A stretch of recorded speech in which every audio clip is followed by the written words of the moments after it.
Hey everyone, Michelle here, personal trainer and lifestyle coach. Today we are here talking with Nguyen, who has been a personal trainer for over 6 years, and she is a licensed massage therapist. Jen and I met at Boom Fitness in Tualatin and became really good friends after that. Thank you so much for joining us, Jen. Yeah, it's great to be on the show. So, Jen and I have actually talked about potentially co hosting some of these episodes. So, we wanted to kind of use this episode to get to know both of us a little bit better as hosts so that you are a little bit more familiar with us when we interview some of our other guests. So, Jen, if you can tell us a little bit about your background, how did you get where you are today, and what are you doing now?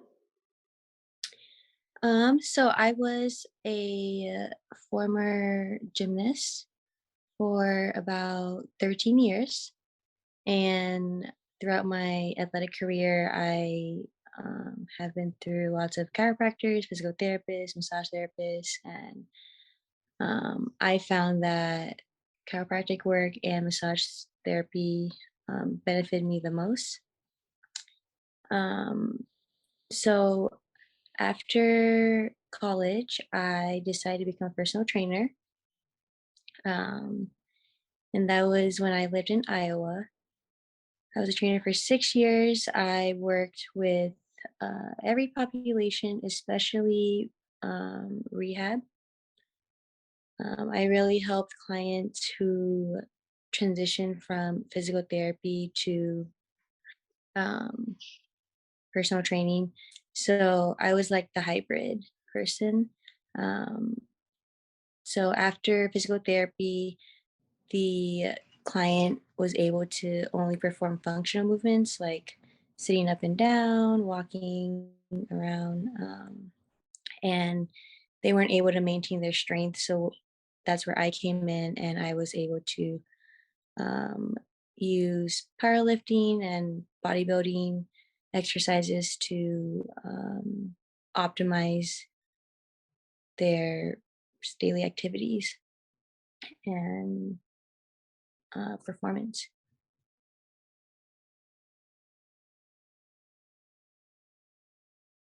Um, so I did that for therapy. So I became licensed in that. And so I was able to use both modalities to help clients. And I decided to stop personal training and solely focus on massage therapy. And I worked in a few places. Um, Back in Iowa, I worked with a sports massage therapist that worked with race car drivers, a professional ballerina team, CrossFitters, bodybuilders. And so I was able to get experience with those populations. Um, and then I moved to Portland and I worked for a high end spa and I just worked at a gym. And then I decided to go on my own. So now I have my own business in sports massage therapy. And it's a mobile business. So I go to clients' houses and just try to help and fix their bodies. Awesome. So your video froze for just a moment. What was the inspiration to get into massage therapy? I've always known back in college that I had healing hands and I wanted to really essentially just heal people with my hands. But I wanted to explore a different option first. So I decided to try physical therapy and it didn't work out. And then that's when I knew that I really needed to go into massage therapy. Um, and so I finally took the leap and I did. And I feel like I've helped and impacted many people and for the better. Awesome. So can you tell us a little bit more about like the importance and benefit of massage? Massage, in my opinion, I feel Um, it should be more for preventive medicine and maintenance. Um, just if that was incorporated in people's lifestyles, then I just feel like a lot of injuries would be prevented. Um, and it's more of a holistic route. So instead of taking medication, just incorporate massage and working out would would benefit people in the long run, Mhm. um, even financially. Like it sounds like it's a lot, but if you're able to keep up with it, you won't have to pay those big bills, medical bills later on, and there's really no harm to it. Okay. So So, how do you feel about similar modalities, such as acupuncture or meditation and those types of things? Do you feel like those are adequately helpful as well? yes, especially if you combine all of those modalities, yes, for sure. Cool. Awesome. Well, thank you for sharing. Of course. All right. So then I guess a little bit of my background. I was an athlete throughout all of school and cheerleader in college and everything like that. Ironically, am a cheerleader in college now again. But I originally got into fitness in college, got into like P90X and Insanity and all that kind of crazy, super fit stuff. And so I started working with one of the athletic trainers to put together some specific workouts for the cheer team. And I really enjoyed that. I had a lot of fun with it, but I actually originally went to school for physical therapy, which sounds like a little bit of an overlap there. I found out that I was a lot better at the health and nutrition side of it than the science itself. So I decided to go a little bit more of that route, and I graduated with a degree in kinesiology. Went and got a completely unrelated desk job and did that for a couple years. And I found out that you and I have talked about this before. I'm not a desk job person. I like moving. I like using my hands and my body and being able to help people physically, so it just wasn't for me. And once I found that out, I went and got a for fun job doing coffee for a year, and it was right across from LA Fitness in Tualatin. Mhm, mhm, Had a guy come through the window, mentioned that they were short on trainers, and he knew that I had a kinesiology degree, and told me to apply. So I was there for a little bit. Got stolen for Broom Fitness, and then I trained there for a few years until they closed. And now I'm doing this instead, doing my own personal training with a lot of my same clients from Oregon. So that was really nice. So being able to coach people one on one has actually been one of my favorite things. I've coached teams as well, so cheer teams, classes, and stuff like that. And I loved the interaction and the influence that you could have on people. And so being able to carry that into these more intimate settings has been really cool because I get to know people a lot more in depth and get to care about them as people, as I'm sure you develop relationships, through, of course, training and massage therapy as well. So that's kind of how I ended up here. very nice, very nice. Yeah. So, a couple of things that I wanted to chat about. One of the things that me and Jen say about each other all the time is that we're just like the same personality. We we think a lot and a lot alike, and we have a lot of the same thought processes, and so some stuff that we talk about is a little bit more, existential of sorts. Like, what is the meaning of life? I always tell people that's my joke for you, honestly, is that they're like, you'll meet Jen, and then the second thing she's gonna ask you is like, all right, what's the meaning of life? Like, what do you what do you think? What And like, you're is the not life? afraid, not afraid to dive into that conversation. So I love that, and I think that's a lot of fun. So I guess the kind of where I'm going with this, and this is a question that I've asked some of the previous people, that the previous guests that have been with us, is just the idea behind purpose and what people are supposed to do, right? So you mentioned that like you knew that you wanted to go into massage. You mentioned that was something that you knew that you wanted to do. Does that equal purpose for you, or is that just your current purpose, or what do you think about that? Yeah, I think that's my current purpose. I think people can have multiple purposes in life, Okay. even if it's just to just make people smile, um, to take care of their kids. Anything can be a purpose. It's your life, it's what you make it, and it's subjective. Okay. But I do feel like people tie their career as their purpose because that's what we typically do all day, every day. So that's what people typically tie their purpose to, their self identity. And I feel like we should stray away from that a little bit Okay. and look deeper and um, yeah. So that's a really great point because you're totally right. A lot of people think that their career is what they're supposed to do, right? And that's where they spend the most of their time and that sort of thing. And so I think personally, especially the last, I don't know, 10, 15 years, a lot of people have gotten into, you should work what you're passionate about. That's what your work should be. Because, if you do it, you never work a day in your life and da da whatever, like that sort of thing, which can be true. But of course, that there are some jobs that probably make a little bit less than others, and maybe not make the living that you need or want, or give you the resources that you need Mhm. or want to be able to do the things you want to do.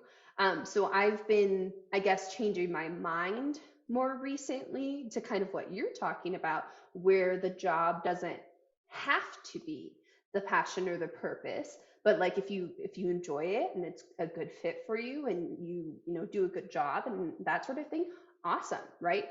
And you can still have a deeper purpose either within that or completely, you know with outside of your own job or career or whatever. Would you kind of agree with that?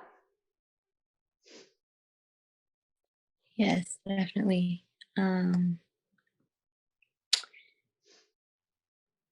Yeah, I just think that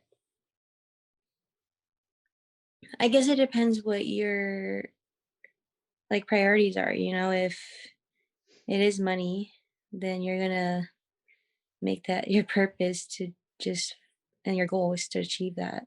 And um but yeah, it just depends what you want in your life and that Okay. will be your purpose. So with the money topic, it's, I guess, a little bit difficult sometimes because it is a resource, right? So regardless if Mhm. you want to make a lot of money or you don't want to make a lot of money, nonetheless, if you have more money, you can do more things, right? So where do you kind of find that balance, or where do you think that people should find that balance in order to be able to still be able to do what they want, but not have to be, money driven, I think that yes, money you need money to survive.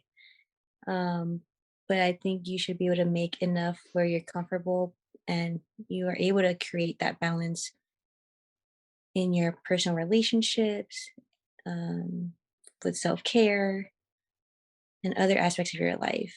If money's taking over, then I just kind of see people going more into depression because that's all they're focusing on. Okay. And and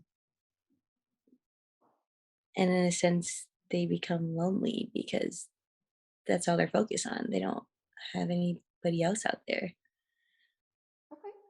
So, and depression's always a really strong term, right? But it's also super prevalent right now. There's, obviously Yeah. a very high percentage of people that are dealing with some type of depression or anxiety or something like that.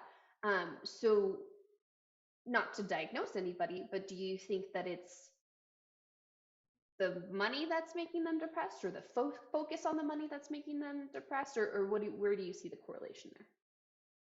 I think it's more the lack of balance, Okay. and lack of possibly social interactions or social relationships because you're solely focused on money. Mhm. Um, but also going back to passion and what you want to do for a living, I think, I mean, it depends on the person, but sometimes I feel like, based on my experience, doing your passion as a job can turn that passion around, and you tend to dislike that passion. Okay. Like burnout, essentially. Burnout, exactly, Okay. because your passion becomes your job, so it's just like the same repetitive Huh. task. But it And depends. that's a really It depends. interesting It point. depends what your passion is. Hmm. It depends what your passion is. If you're Okay. able to constantly grow in it and thrive in it, I think that's different. But if you feel, yeah, Okay. I just feel like it kind of changes when you put a price on it Like you're not just instead of doing doing it as it. a hobby. I got you. Does it take out the like the altruism for you if you are, because obviously you charge for your massages, right? Um, does it take out the curing portion if you put a price tag on it? Like, how do you feel about that? The what portion? Like the just the caring and the altruism and the desire to do it for people in the first place. Not necessarily, but at the same time, having that having that money aspect of it in the back of your mind, it just doesn't feel as genuine as if I was to do it as a hobby. Okay. So let's say ideal world, everyone has all of the money that they need and nobody has to do anything for money. We all just do what we love. In that ideal world, do you think you would still spend the same, time and work and passion toward the things that you do and that you love, as we do in our, 30, 40, 60, 100 hour work weeks that people put into their current careers? Like, do you think it would be pretty equivalent in this, utopia? No, Okay. I would probably have a million interests and passions, and yeah, I wouldn't solely focus on one. I would get Okay. bored. Okay. Based on personality, I would get bored. All right. So then what would you do if you could, like, again, this utopia, you have whatever unlimited resources that you want. What kind of things would you get into? So I love traveling, so I would love to travel around the world, and my favorite thing to do is to get to know people, to get to know their story, their background. I love the psychology behind it. So why are they the way they are? Um, so in a way, just basically interviewing people around the world and getting to know their culture, just like we would do in this podcast. Yeah, absolutely. And learning. That's how I learn best from it for myself, is from people, Mhm. interacting with people, just conversing with people. And I think that's the best way to learn for myself, at least. Um, Yeah, but I'm yeah, very that. similar. I do am like a lot more receptive when I have somebody, when I'm Mhm. involved in it and also have somebody like teaching me for sure. 'Cause it kinda hits, like, the visual and kinesthetic learning styles, Hmm. and auditory, like, all of it, and it just I feel like you're able to connect better with the topic, with the person, develop personal relationships, so that'd be my ideal job if money did not matter. Okay. So, not to be completely off topic, but I think this kind of stems off of it as well. Learning from other people and having people teach you and stuff like that reminds me a lot of mentorships, which I think are getting bigger and bigger nowadays. Exactly. And I know Yeah. that you personally also were involved in a mentorship. Is that correct? Yes. So tell us a little bit about your experience. What did you find beneficial? What do you think that, maybe could be improved or that there's still opportunity for? I had a mentor about a year and a half, 2 years ago, and he was a very specialized massage therapist. Okay. I think he worked for like worlds and world championships and Olympic championships, and he was great. He lived in San Diego and I lived in Portland, so we it was more virtual. Mhm. Um, and he actually uh, came to Portland for a weekend, and so I was able to learn from him in person, which is great. And he was more of a not only was he a massage therapist, but he was more of a life coach. Okay. So he really helped me work on myself as an individual and my personal life, not just career, business. And he's very motivating, very encouraging, very positive, um, very caring individual. And I don't regret it at all. Um, and I hope I can learn from him more in the future. But I'm pretty sure he just opened up his own gym in San Diego Oh, exciting. with a treatment room, and it looks amazing. So I hope to visit him someday and thank him. Um, and I really do enjoy mentorship because it's a one-on-one coaching, and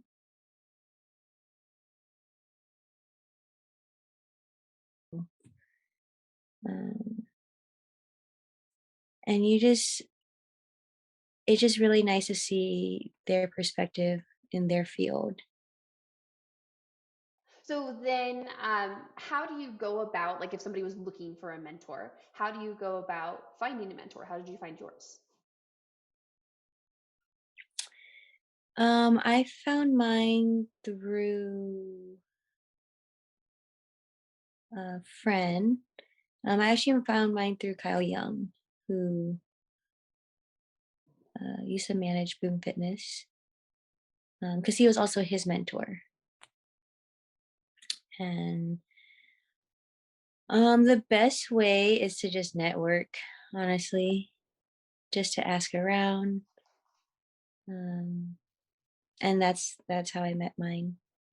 Awesome. Um, Do you think that everyone could benefit from a mentor, or do you think it's for a certain, like, either type of people or type of career or? I think everybody can benefit from mentor. It's kind of like also like finding the right therapist or even partner. Like it's find the right mentor that fits you, your personality, um, your connection with one another. So it will take time to find that right mentor, but once you find that mentor, I think it's very beneficial. Cool. Okay. Would you ever consider that as a career? Is that something that you desire to do at all? Maybe one day, yeah. Not sure what field that would be in, but like maybe life coaching or um, yeah, I would probably say life coaching. And what would you, because, obviously I consider myself a life coach as well, mainly because I, help work on people's behaviors and habits and being able to give them a lot of really good resources. I think that's the primary job that I hold. And I tell my clients this, and I've said it before in some videos, like my goal is not to be smarter than anybody. My goal is to be resourceful and to be able to provide those resources to everyone else so that they can, learn better and grow better and be better.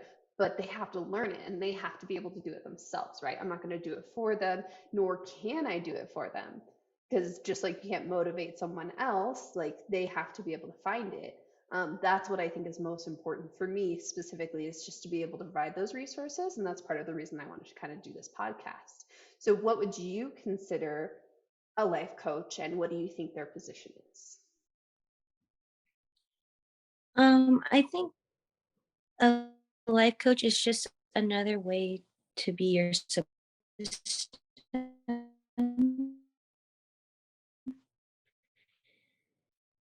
Just, I mean, it could develop into a friendship, but it's just some people just need that guidance, whatever they're struggling with, and um, and based on the mentor's like experiences, they're able to give that support, that advice, um, and they are able to relate to that individual. Okay. And and if they're able to do that with the client, then the client feels that bond, they feel connected, and they will um what am I trying to say?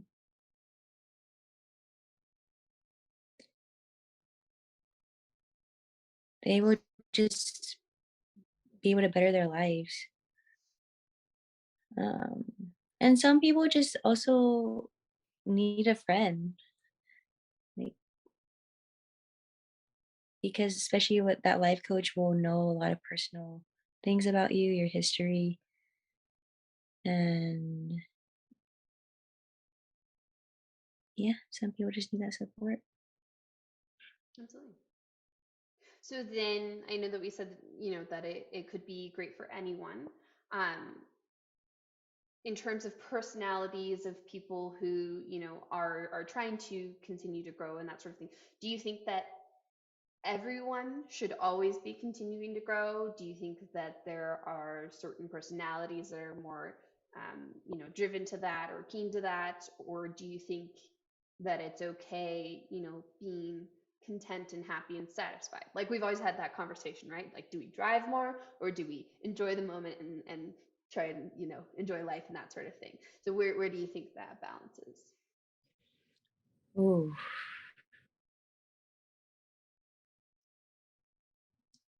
I mean, that's based on the individual. Okay. If Yeah, I mean, that's your choice. If you want to continuously improve, that's amazing and you should always improve. But um I think some people might get to a point where they realize they just need to like take a break and enjoy what they've worked for or what they've been striving for. Um but everything, in my opinion, I feel like everything's about balance in life. So maybe like during the week they can try their best to improve, and then maybe the weekend they can take the time for themselves and just sit still with it and enjoy what's around them and self-reflect. And but that is solely based on the person. So, what I was kind of asking you is the drive and that sort of thing. Like, do you feel like certain personalities are more bound to be driven than others, or people with certain backgrounds? Like that kind of blue collar mentality. Like, where do you think that drive really comes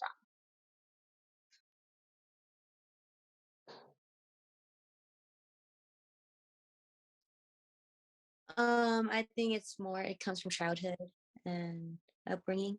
Um, just from getting to know people, I feel like if you didn't have much growing up, or if you saw your parents struggle, you tend to have more of that drive to be able to not just survive but thrive, um, in career and money and business, whatever it is. Um, or maybe people who are just perfectionists or OCD, or need to have things a certain way, or like they have to accomplish what they set out to accomplish. And but yeah, I definitely think personality, um, including upbringing, contributes to that. Okay. So speaking of upbringing and personality and that sort of thing, I've also seen and experienced before a lot of people who maybe didn't have a lot can also fall into kind of a victim mentality, right? Where nothing's their fault, it's all because of circumstance or whatever the case is, right? And they really, really, truly believe that. So how?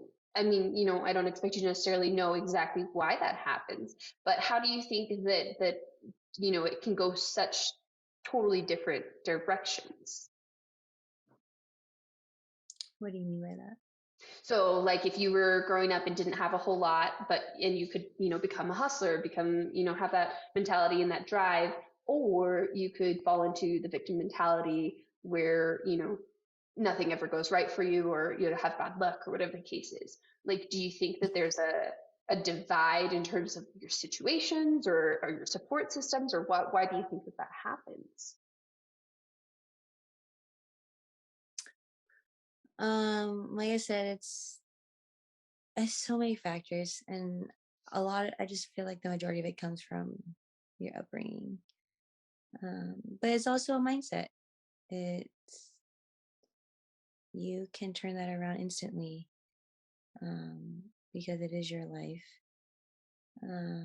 Sometimes it just takes one mentor or somebody in your life to just wake you up if you are victimizing yourself.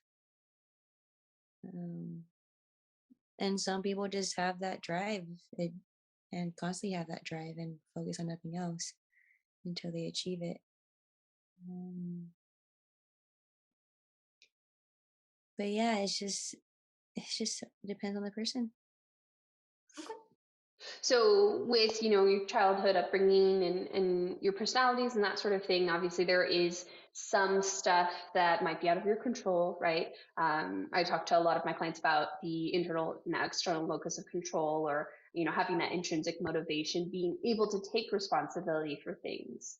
Um, as much as they can in any given situation, but also acknowledging there's that one phrase, to be able to accept the things that you can change, or accept Yeah. things that you can't change, or whatever the case is. I forget what the exact one is. But being able to just understand that there are some things out of your control, and some things that you can't do anything about, but still being able to take ownership in as much of that as possible, and what you can do of it, I think does a huge duty to you as a future person, because you try to, I guess, insert yourself more into situations, or try to do more about things. Does that kind of make sense? Yeah.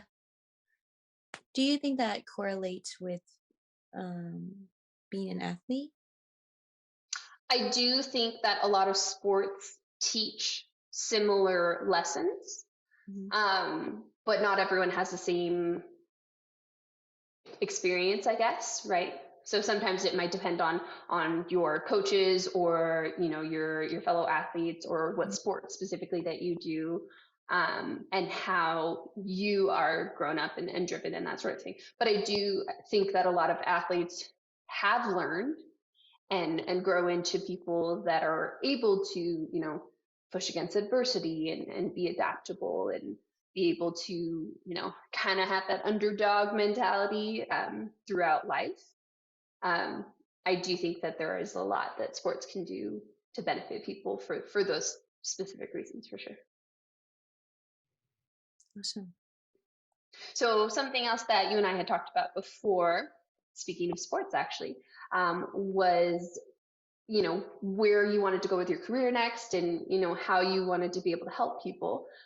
So one of the things that you had mentioned was potentially working with athletes, in their transition out of athleticism, essentially, but out of sports, right? Out of the a little bit more school specific sports, or, structured sports, I guess would be a good term for it.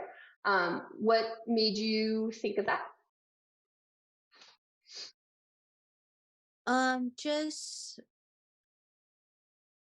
Just from experience, being an athlete, even collegiate athlete, I realized that mental health is huge. I mean, in all populations, but especially for athletes, not just during their performances, but after their athletic careers. From my experience, it was very challenging to transition from being an athlete to non-athlete because um, most athletes that I know, including myself, start at a very young age, possibly 5, 6 years old, and that becomes your self identity. That's all you know. You eat, sleep, breathe that sport, and once it's gone, you don't know who you are. You don't know what makes you happy. You're at a loss, and it is very hard and difficult to, in a sense, develop the new you Okay. and just figuring out who you are. And it's very scary, that transition. um, it took me a very long time. I would say it took me at least 8, maybe even 10 years, 8 years, about. And I'm still in the process, but it's not as bad. But um, you're just not sure what to do afterwards. Even if it's just to get a job, you're just like, well, I don't have to go to practice. I don't have to sleep at this time. I Hmm. can I can actually go on vacation. Like you're not restricted anymore. It honestly is a sense of freedom. And it's very liberating, but since you don't know what to do, it's not. It's a weird feeling. And um that can lead to depression, anxiety, just other mental health issues. And I think it's very important to for athletes that do stop their sport to seek help, whether it's a mentor or therapist, because there's also a lot of, in a way, trauma that happened in your sport. Because playing sports is not easy, and it looks easy when you're in competition. It looks amazing, but behind the scenes, there's a lot of things that go on that people are unaware of. So, Okay.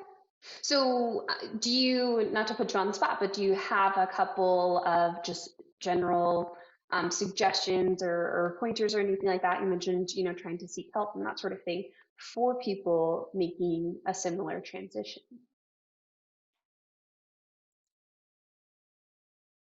um, not just seeking help like for a therapist or mentor, but I would say, since you've always been an athlete in your life, maybe to join like intramural sports team, or even a sport that you haven't done, just as like a hobby, just so that you have that feeling of being an athlete, um, regardless what it is. Even if it's to do like jujitsu, um, or train for a Spartan race, just something to give you that sense, that athletic like sense of accomplishment. Um, and meditation really does help, and exercising on a daily basis. And nutrition is huge in mental health as well. So figuring out what works for your body, if you have any intolerances, that definitely helps. Okay. So, and I totally agree that there is a strong tie between nutrition and mental health, but can you explain a little bit more of what you mean? Just for example, like in taking sugar, like it can affect depression and anxiety. It can affect your mood. What you put in your body is very important. Um, like your gut health is um, connected to your nervous system. Your gut actually, there's serotonin that's produced in your gut, and, and that is linked to mental health. Um, Even making sure that, like I said, gut health. So you make sure you take a good probiotic would really help. I'm not so much for like a lot of supplements or vitamins, but certain ones really do go a long way. Do you have any in particular that you recommend? I take this vegetarian probiotic that has to be refrigerated, and so far I like it. I think it's also important to take iron, especially for females. Um, if you live in Portland, anywhere that's super gray, where the sun barely comes out, vitamin D is very important. But obviously, everybody's deficient in certain vitamins or supplements, so, or minerals. And I don't know if a lot of people know that you can actually get panels for that. Like you can actually seek out and see what you're deficient in to be able to make those, adjustments and that sort of thing. So that's totally an option too. I think that's a really great idea for a lot of people, especially if your energy is just low. And I think a lot of people, first you want to take care of your sleep, right? And make sure that you're, consistent about it and you have a really good sleep schedule and all of those things. But in addition, if you continue to have really low energy, especially if you are, exercising and sleeping, eating pretty well, and those types of things. I think it's a really great idea to look at either hormonal or vitamin imbalances and that sort of thing, to see if maybe that has to do with it as well. Yeah, for sure. Awesome. Okay. Well, is there anything else that you want to share with us in terms of where you're going to head and what you hope for maybe this podcast or anything like that? I'm just hoping that we can seek out individuals that specialize in psychology, neuroscience, nutrition, um, fitness, anything that's educational and um, interesting to learn. And I'm excited to hopefully do this podcast with you in the future and we can um, just learn Yeah, absolutely. to put information out there and for us to learn, for all of us to just be better, do better, and evolve. Cool. I love it.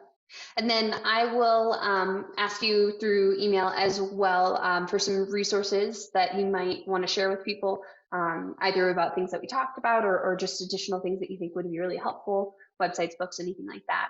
And then we can include that in notes, so that people can use those as well to learn a little bit more about what you know and all that good stuff. Perfect. Okay, awesome. All right. Well, thank you so much for joining us today. Again, hopefully we will see you again soon. We've got a couple more interviews lined up, so I'm super excited to continue along this journey and kind of see what this turns into. All right. Thank you for having me. Of course. Thank you.